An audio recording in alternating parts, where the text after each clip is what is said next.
السلام علیکم خواتین حضرات۔ آج مرزا غالب کی جس غزل پر ہم آپ سے بات کریں گے اس کا پہلا شعر ہے: آمد خط سے ہوا ہے سرد جو بازار دوست، دود شمع کشتہ تھا شاید خط رخسار دوست۔ خط کہتے ہیں چھوٹے چھوٹے بال جو نوجوانوں کے داڑھی کے جو شروع میں آتے ہیں، اور دود شمع کہتے ہیں شمع کے دھوئیں کو، کشتہ کہتے ہیں قتل کر دینے کو، مار دینے کو، اور رخسار کہتے ہیں گال کو۔ اور بازار سرد ہونے کا مطلب ہوتا ہے مندہ پڑ جانا، بے رونق ہونا، بازار میں سے ساری رونق ختم ہو جانا۔ تو کہہ رہے ہیں کہ محبوب کے خط نکل آیا اور اس کے حسن و جمال کا بازار مندہ پڑ گیا۔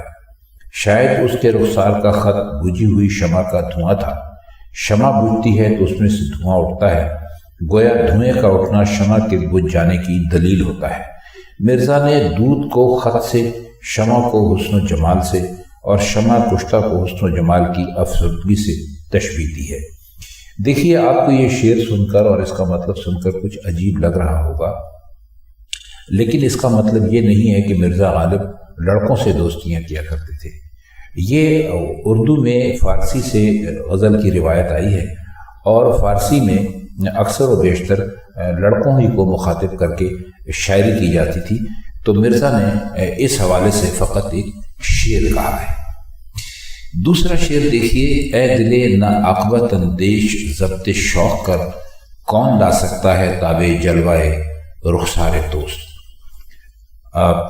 دل نا عاقبت اندیش کا مطلب ہوتا ہے وہ دل کی جس کو اپنے انجام کی طرف سے جس نے آنکھیں بند کر رکھی، اور تاب جلوائے رخسار دوست کا مطلب یہ ہے کہ تاب نہیں لا سکتا جو دوست ہے، جو محبوب ہے، اس کے گالوں کو دیکھنے کی، اس کے گالوں کو دیکھنے سے کا جو جلوہ ہوتا ہے، اس کے گالوں کا جو جلوہ ہوتا ہے، اس کی تاب کوئی نہیں لا سکتا۔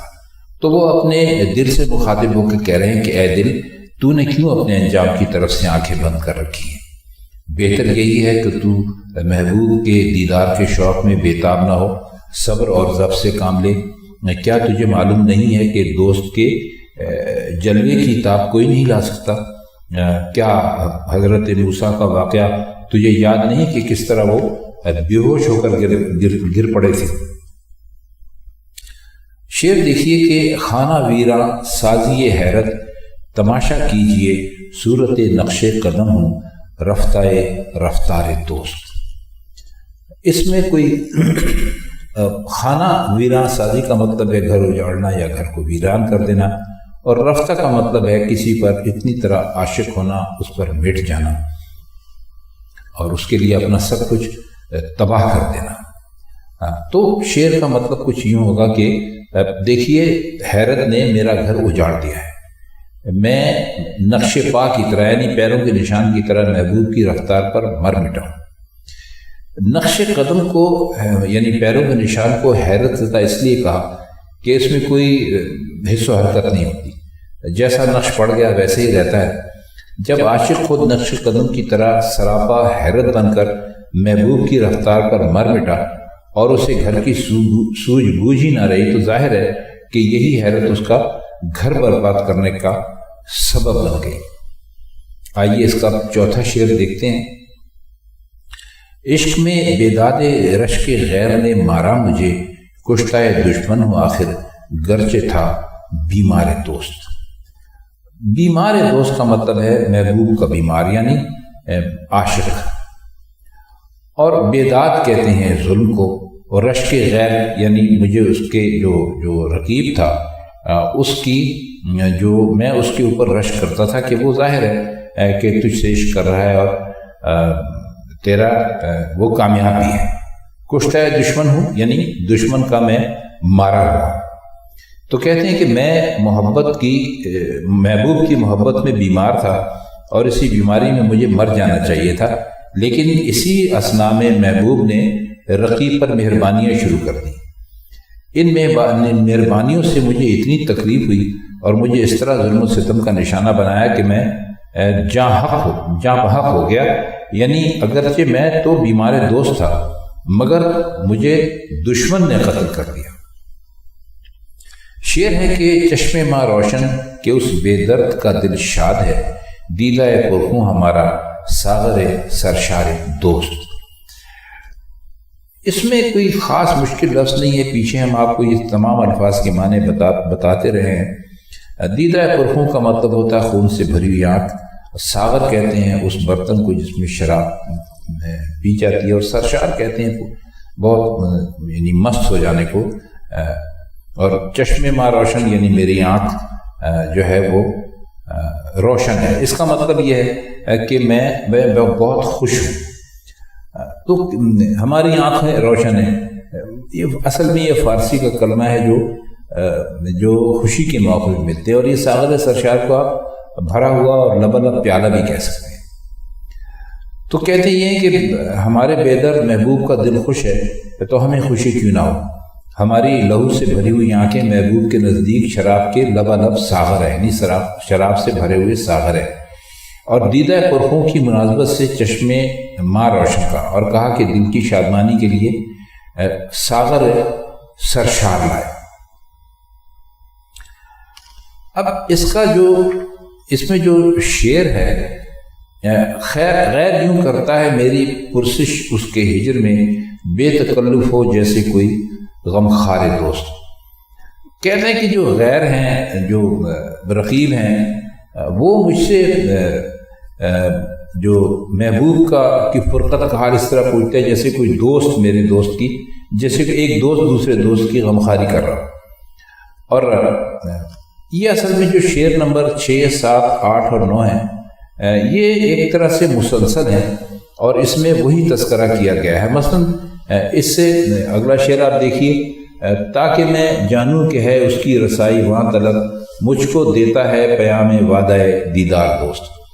تو یہ کہہ رہا ہے کہ وہ رقیب آ کے مجھ سے کہتا ہے کہ محبوب نے دیدار کا وعدہ کر لیا ہے، تو اس پیغام کا کیا مقصد ہے؟ مقصد یہ ہے کہ میں جان لوں کہ اسے یعنی رقیب کو بھی محبوب کے پاس آنا جانا ہے، اور وہ اس سے وعدے وہی بھی کرتا ہے۔ پھر اگلا شعر ہے کہ جب کہ میں کرتا ہوں اپنا شکوائے ذوف دماغ، سر کرے ہے وہ حدیث سے زلف عنبر بار دوست۔ کہتے ہیں جب میں شکایت کرتا ہوں کہ میرا دماغ کمزور ہے، میں باتوں کی تاب نہیں لا سکتا، تو رقیب جو ہے وہ محبوب کی جو خوشبودار زلفیں ان کا قصہ چھیڑ دیتا ہے۔ اصل میں خوشبو کو دماغ کی کمزوری کا علاج سمجھا جاتا ہے۔ جب کوئی بے ہوش ہو جاتا ہے تو اسے خوشبو سنگاتے ہیں۔